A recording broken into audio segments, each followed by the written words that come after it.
Diversion Authority Finance Committee meeting for Wednesday, August 26th. We will begin with a roll call vote of the members, please. Mayor Dardis. Here. Dr. Mahoney. Mr. Peterson. Here.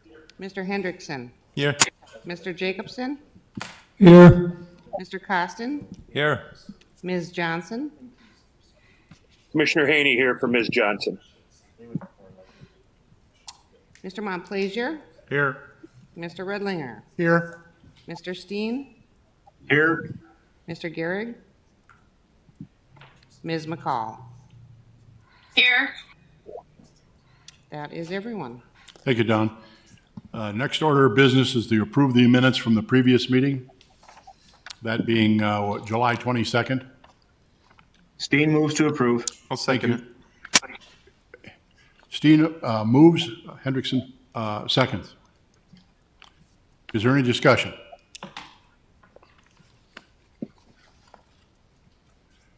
Again, could we have a roll call vote, please?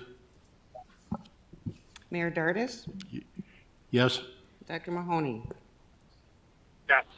Mr. Peterson. Yes. Mr. Hendrickson. Yes. Mr. Jacobson. Yes. Mr. Costin. Yes. Mr. Haney. Yes. Mr. Montplaisir. Yes. Mr. Redlinger. Yes. Mr. Steen. Yes. Ms. McCall. Yes. That is everyone. Thank you, Don. Item number 3 is the approval of the bills. Mr. Costin. Yes, for the record, the bills approval list for the month is $4,167,309.83. You'll recognize most of the vendors listed here. There's a couple of reimbursements to the Clay County entity, the Moorhead Clay County Joint Powers Authority. And other than that, I didn't have any comments on the bills. Thank you, Mr. Costin. Any questions for Mr. Costin from the committee?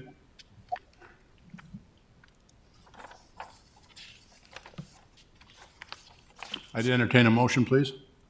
So moved.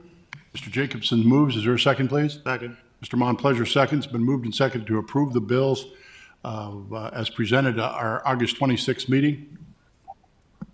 Is there any discussion?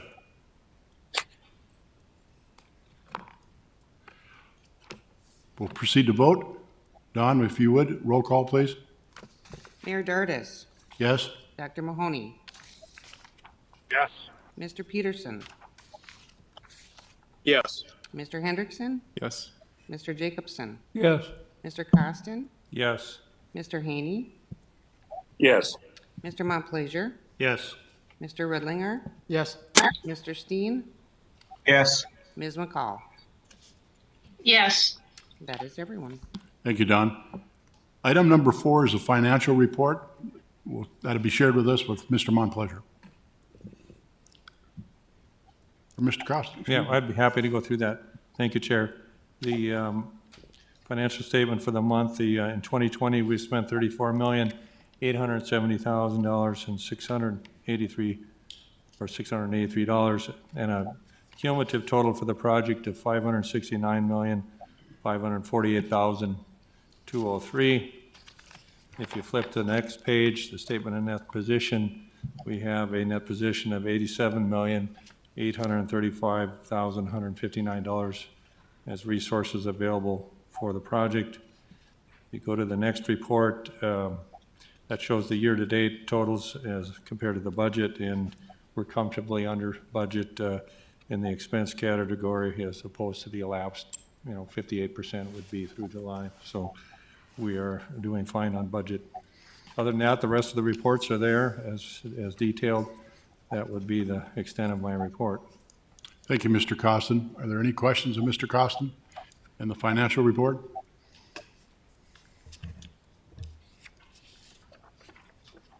All right. I'd accept a motion, please. I'll move approval, Mr. Chair. Mr. Redlinger moves. Is there a second, please? Haney seconds. Mr. Montplaisir, second. Is there any further discussion? Seeing none, Don, will you please do a roll call vote? Mayor Dardis. Yes? Dr. Mahoney. Yes. Mr. Peterson. Yes. Mr. Hendrickson. Yes. Mr. Jacobson. Yes. Mr. Costin. Yes. Mr. Haney. Yes. Mr. Montplaisir. Yes. Mr. Redlinger. Yes. Mr. Steen. Yes. Ms. McCall. Yes. That is everyone. Thank you. Motion carries.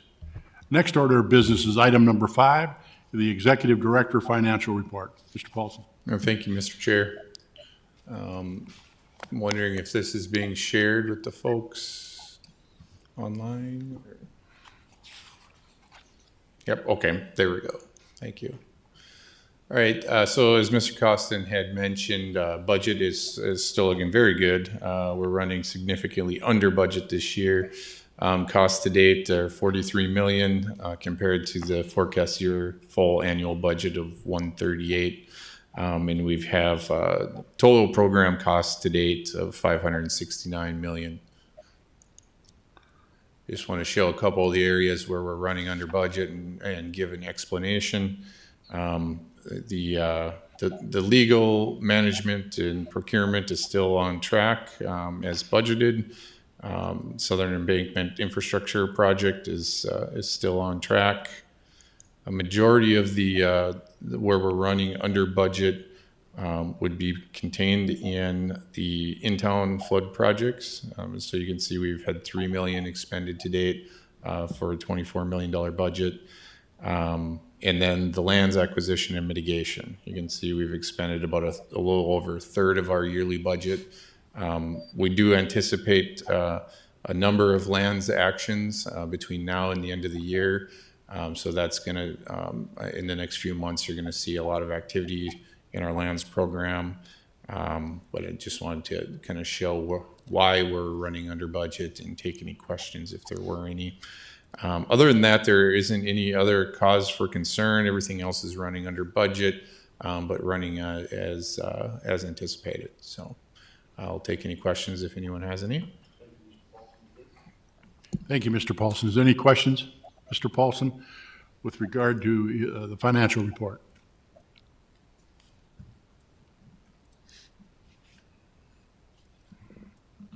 All right, thank you. The next order of business is item number 6. Mr. Paulson again on contracting actions. Thank you, Mr. Chair. We have one contracting action for Finance Committee approval today. It is an MSA and Task Order 3 for Risk Management Advisory Services. This is an insurance advisory service contract that we've had with Aon. And the task order would be for $90,000. Thank you, Mr. Paulson. Is there any questions, Mr. Paulson, with regard to Aon Professional Services, MSA, and Task Order 3?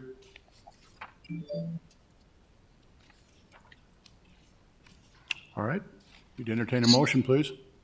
Steen, move to approve. Thank you, Commissioner Steen. Is there a second, please? This is Chuck, I'll second. Peterson, second. Mr. Hendrickson seconds. Been moved and seconded to approve Aon's Professional Service, MSA, and Task Order Number 3 as presented by Mr. Paulson. Is there any further discussion?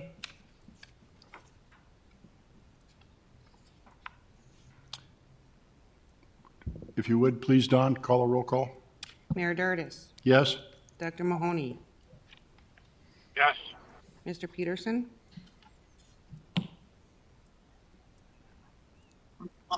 Yes. Mr. Hendrickson. Yes. Mr. Jacobson. Yes. Mr. Costin. Yes. Mr. Haney. Yes. Mr. Montplaisir. Yes. Mr. Redlinger. Yes. Mr. Steen. Yes. Ms. McCall. Yes. That is everyone. Thank you, Don. Additional information on contracting actions, Mr. Paulson. Yeah, thank you, Mr. Chair. So this is for information only. I did approve one task order amendment for AECOM for $28,000. This is in regards for additional cultural investigation on some additional properties. And then I'll report out the Cass County Joint Water Resource District also approved Task Order 1, Amendment 4 for additional property appraisal services in the amount of $56,890. And the MCC JPA is anticipated to approve a Task Order Amendment 1 for property acquisition and relocation services. That is a zero cost of budget amendment. So that is all I have for you, Mr. Chair. Thank you, Mr. Paulson. Next order of business is other business. And the next order is Eid Bailey's audit results and a presentation by Jamie Fay with Eid Bailey. Thank you, Mr. Chair. So my name is Jamie Fay. I am a partner with Eid Bailey, and I believe the PowerPoint that I have is pulling up. So we completed the audit for the Diversion Authority. It was a 3-year audit in conjunction with the WIFIA loan. So the audit was as of December 31st of 17, 18, and 19. We worked through all of the procedures, and so I'm here to just tell you a little bit about that and how that went. So if we go to the second or the third slide, click through audit results. So really to talk to you about what an audit is, what came out of as results. So the audit opinion, if you go to the next one, the audit opinion, we come in as auditors and we test the balances that you have. We test the financial statements and give an opinion on if it's materially accurate or not.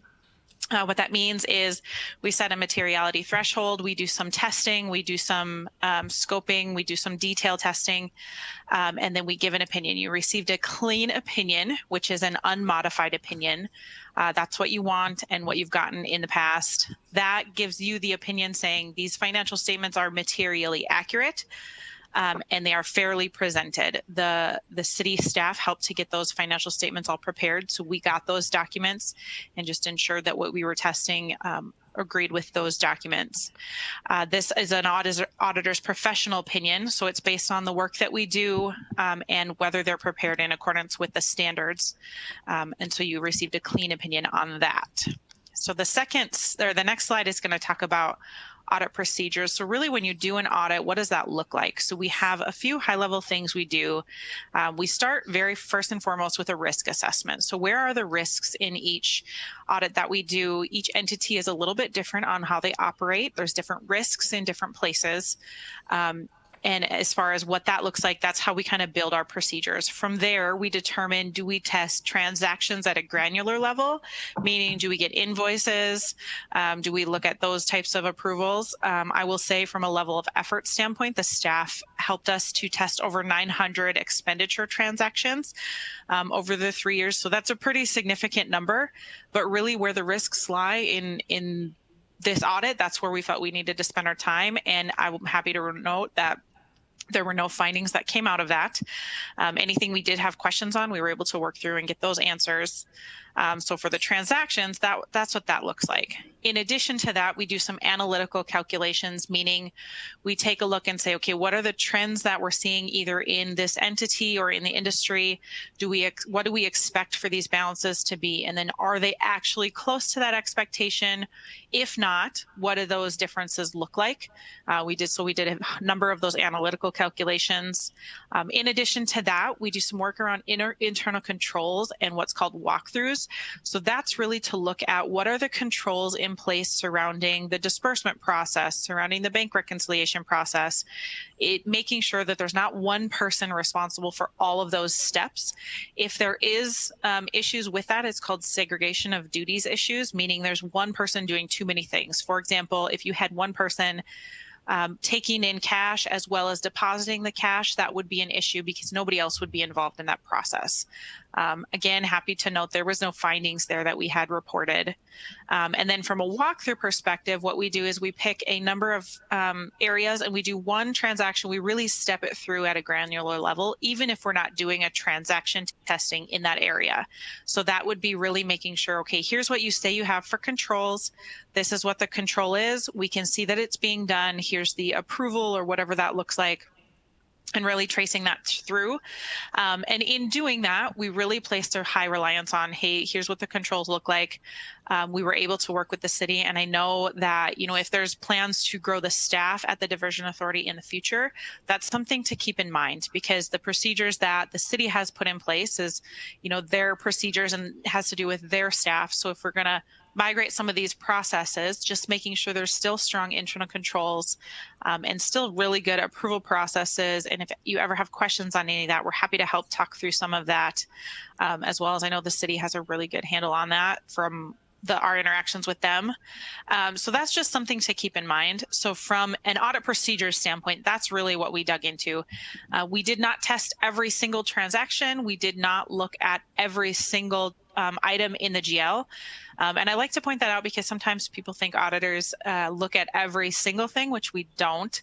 But we did look at, like I said, we looked at over 900 expenditure transactions. We looked at a fair amount in there. So that's what we did from an audit procedure standpoint. So the next thing I want to talk about is those financial statements, so the numbers. So the first thing looking at the financial statements is equity in pooled investments is what it's called.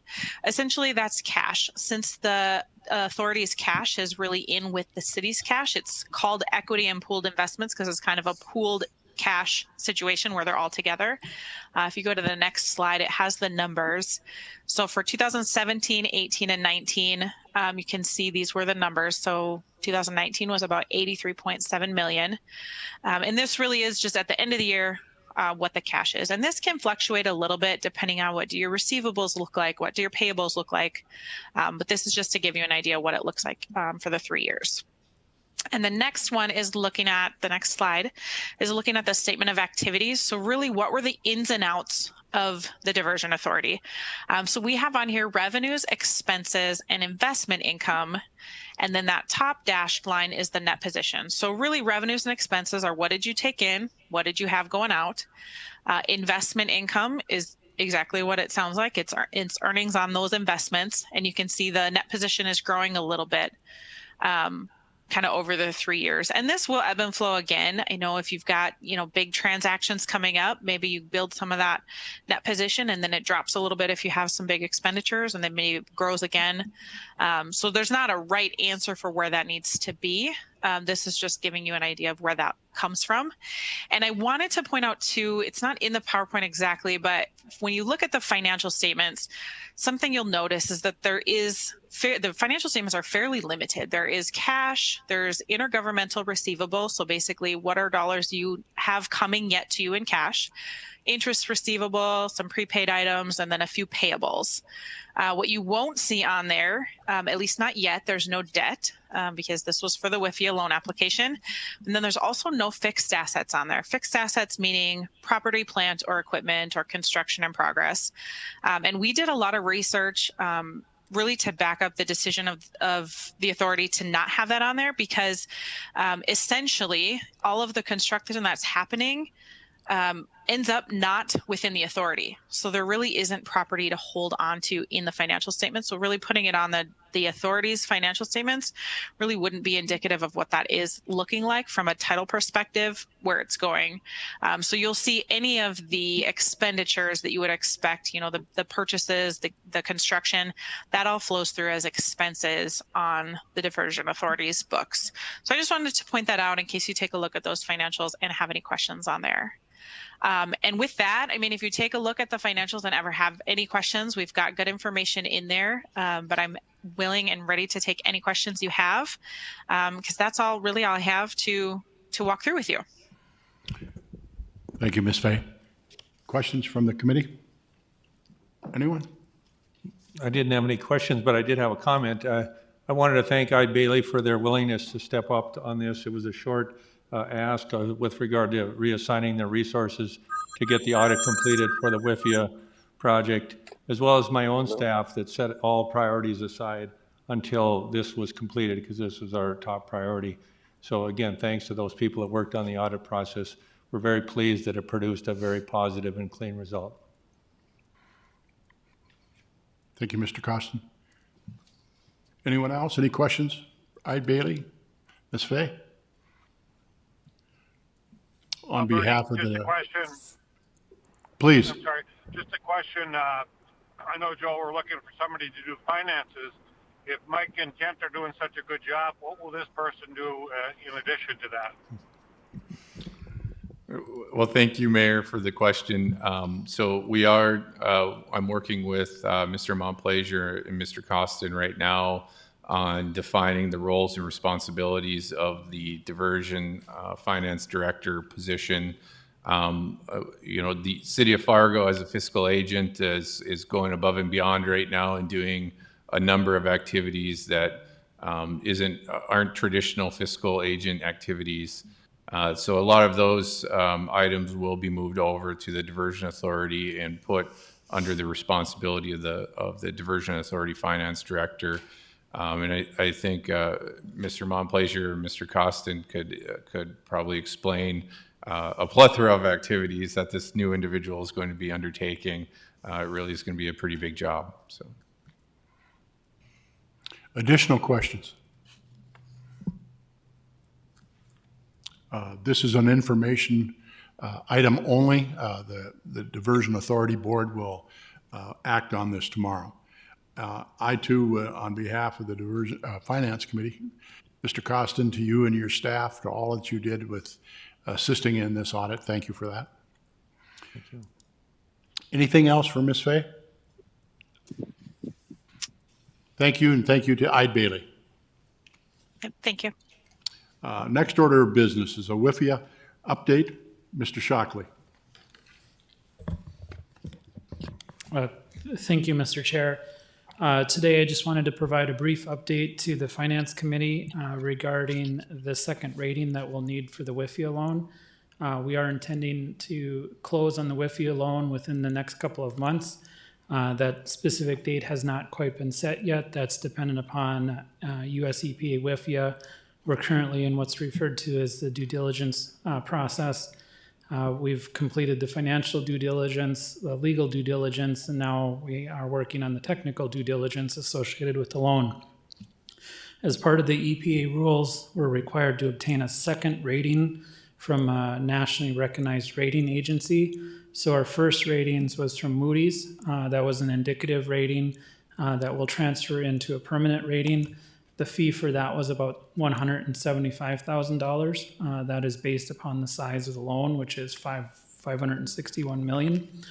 And so we are currently looking to S&P to provide the second rating. Our team has been negotiating with S&P to reduce their cost for the rating, since one rating has already been issued, and this is not like a traditional bond rating in which it's just a rating for a public agency and there's not as much liability involved in it. So we've been able to negotiate the price down to approximately $125,000. We don't have that in writing yet because they verbally confirmed that, and we're waiting for that in writing. So I wanted to provide an update to the board on that. We'd previously had a resolution authorizing the payment of those fees, but I felt that it was such a large fee that should at least update the board. And if you had questions before, if you saw a check for $125,000 go out, you're not asking what is that about. So can answer any questions regarding the WIFIA process or the ratings. It's more information today. Thank you, Mr. Shockley. Any questions of Mr. Shockley? Thank you, sir. Under item number 7, the next item is property acquisition status report. Mr. Dodds is going to give that for us. Hi, good afternoon, committee members and chair. In your packet is the property acquisition status report. This is a routine report that we produce on a monthly basis for the benefit of the land committee, the finance committee, the acquiring agencies, as well as the diversion board. The first page is more just a snapshot to orientate yourself with the project. I'd really focus your attention on the second page of that report, which is a map showing the overall status of the program. A few things here to point out for you. We continue to make progress, sort of slow and steady progress. The joint board has been working hard and trying to reach deals with all the properties that we needed for the channel, Southern Embankment Reach 1, and the I-29 road raise. On that map on the second page of the report, you see the green colored parcels and a number 395 behind that. So we're closing in quickly on 400 parcels acquired, sort of a big moment there. You'll also notice that there's a red color that we have 2 parcels where the Cass County Joint Board has asked the County Commission for authorization to use eminent domain. So far, there's been two events where we've been to the County Commission and the county has granted the authorization to utilize eminent domain. As of the date of this report, 2 of those filings have been submitted with the court, and so you'll likely see an uptick of that, unfortunately, as the months go on here this fall. The rest of that packet is information for you to view. Happy to answer any questions if you have any. Otherwise, nothing else specific that I would report at this time. Thank you, Mr. Dodds. Any questions from the committee?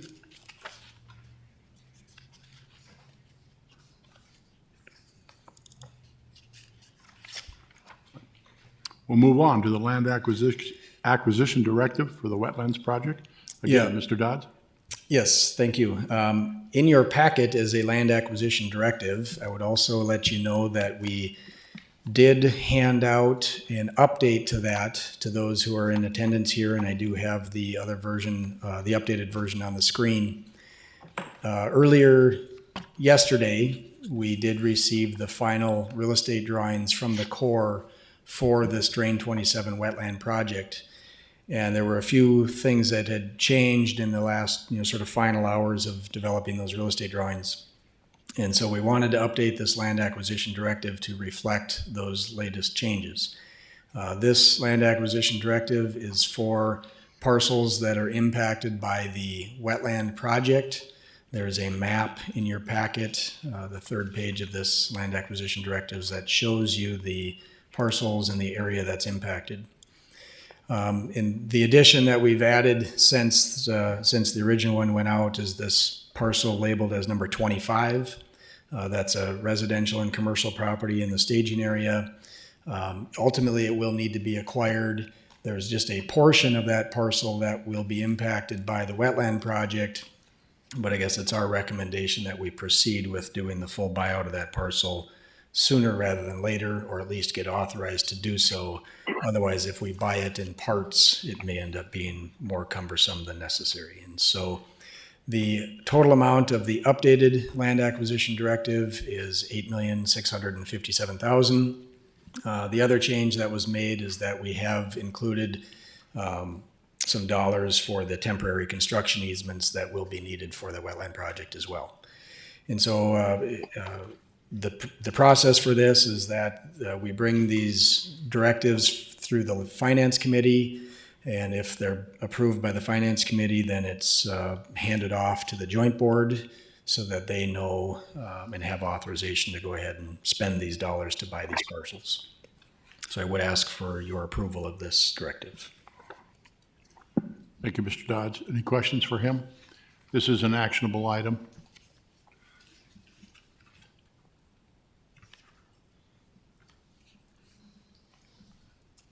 To entertain a motion. Move to approve. Was that Mayor Mahoney? Yes, that was. All right, Mayor Mahoney moves. Is there a second, please? Commissioner Haney. Commissioner Haney seconds. Been moved and seconded to approve the land acquisition directive for the wetlands project as presented by Mr. Dodds. Is there any further discussion?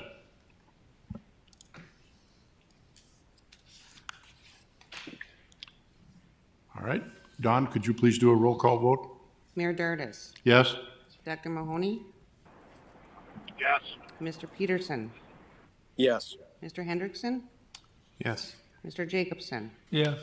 Mr. Costin, Yes? Mr. Haney, Yes. Mr. Montplaisir, Yes. Mr. Redlinger, Yes.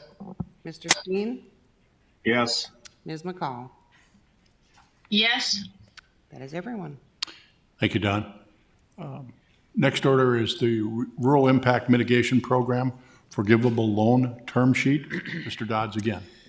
Yeah, thank you once again.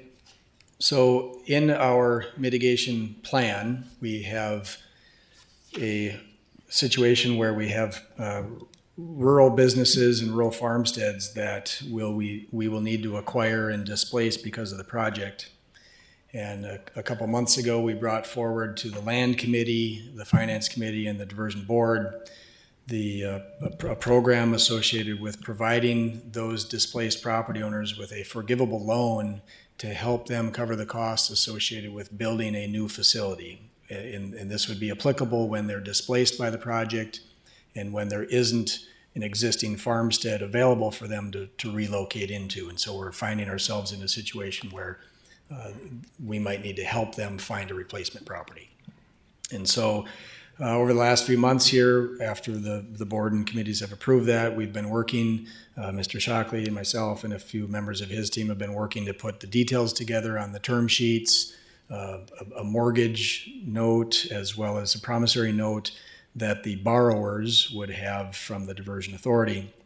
The details of that are still being ironed out, but I'm happy to say that we're making good progress. We also, I guess, would report that we have a number of these rural businesses and farmsteads that are expressing interest in that program, and they're wanting to understand how all the details are going to unfold. We do anticipate that the Diversion Authority will end up holding a mortgage on these properties, and it'll likely end up being a secondary mortgage. And so anytime we hold a mortgage, of course, there's some risk that the borrower defaults on a loan, for example. In the event that those things would happen, John and his team have laid out a handful of options or remedies that we would have at our disposal, much like any other holder of a mortgage. So I feel like we're in a good position here. We feel like we have confidence that this program will be effective. I know John has expressed to me and probably to many of you that he's got experience using these types of forgivable loans in other situations, and they've really worked out well. I will also tell you that our land agents who are out visiting with these property owners, the business owners, have really expressed a lot of interest in this program as well. They think it'll be really helpful to help us acquire the properties in a more favorable fashion, so we don't have to take unnecessary actions. So no real action here for you today, but happy to answer any questions. I guess moving forward, we did share this update with the Land Committee as well, and Commissioner Shirley asked that this is sort of a lands policy type topic. She asked that we bring forward the term sheets and other factors through the Land Committee for their blessing and concurrence. So. Okay. Questions from Mr. Dodds? Do you have any idea how many properties might be affected by this program? When we had presented this to the board a couple months ago, we had estimated that there was probably 24, whether there were farmsteads or rural businesses. That was based on our estimate at the time. I still feel confident with that estimate, but recognize that we have not been out and visited with every rural property owner, and so there could be some unforeseen actions that happen. So. All right. Thank you, Mr. Dodds. Any other questions? Thank you. Next order is the North Dakota SWC cost share application. Mr. Paulson. Thank you, Mr. Chair. I'll give a little bit of background and context on this item. So I think we all are aware of the impacts of COVID on the oil markets in North Dakota. And we're all aware that the funding from the state of North Dakota comes through the Resources Trust Fund, which is funded solely by oil tax revenues. In June 16th, I received a letter from the acting state engineer asking what kind of funds we were going to be requesting from our 2019 appropriations, which was $66.5 million. Those appropriations come through the State Water Commission as through the Resources Trust Fund, contingent upon the money being there.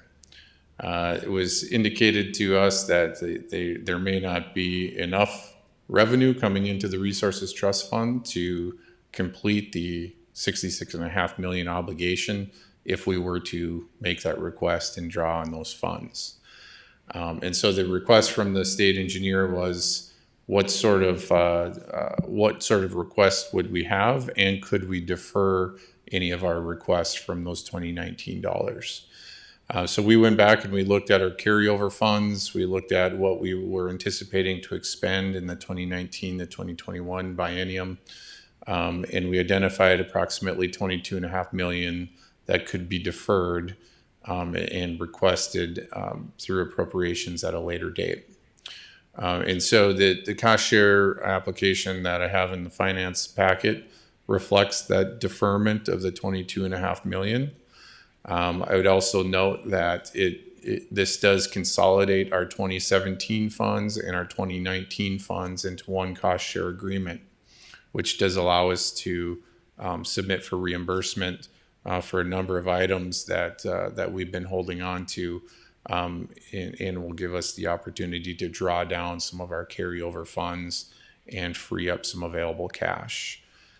So overall, I think it shows we can be flexible in our arrangement in working with the state, given the dire circumstances that they're up against. Incidentally, I think I can happily report that there's been some recovery in the oil markets, and we're starting to see that revenue start to grow back again. But it certainly will cause some revenue issues this year with the Resources Trust Fund. So with that, there's no approval necessary, but I just wanted to report out to the Finance Committee and answer any questions that anyone might have about that. Thank you, Mr. Paulson. Any questions?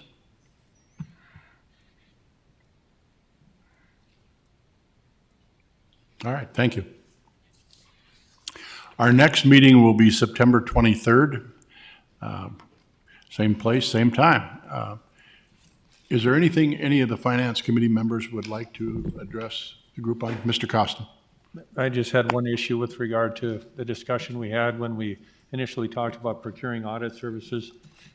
We were behind the gun, so to speak, on the calendar, and so we just appointed Ide Bailey as our auditor for this 3-year period. There was some discussion at that time that shouldn't we competitively procure that service? So I put that out there that if that's our intent to do that, which it certainly could be, that's something that the management staff should be working on so that we don't have another rush job at the end of the year and just default to the current provider.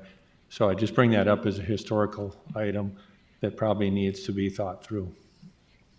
Thank you, Mr. Costin. Anyone else in the committee have anything for the good of the order? I'd entertain a motion to adjourn. So move. Mr. Monpleasure moves. Is there a second? Mr. Jacobson seconds. Been moved and seconded. We stand adjourned. Thank you.